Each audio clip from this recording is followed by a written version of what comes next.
Hi, my name is David. Today we're going to do a free code camp tutorial on Uncomment HTML. In this lesson, we're going to learn about commenting. So commenting is very useful for developers because you want to leave a comment in a way, in a plain English, outside of code, where when other developers see your code, they can understand it, or for yourself. So if you write something, you want to remind yourself, oh, this is what it does. And every language has their own syntax on how to comment. And so for HTML, this is what you type in to begin the comment, and this is what you type in to end the comment. And what it does is it'll also change the color too, so you can easily see what's being commented out. And like JavaScript is faded out on a lighter text than the main code.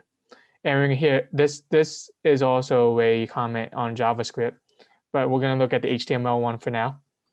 So, and when it's commented out, we don't see anything in the web browser. So, and for this section, we want to uncomment H1, H2, and P elements.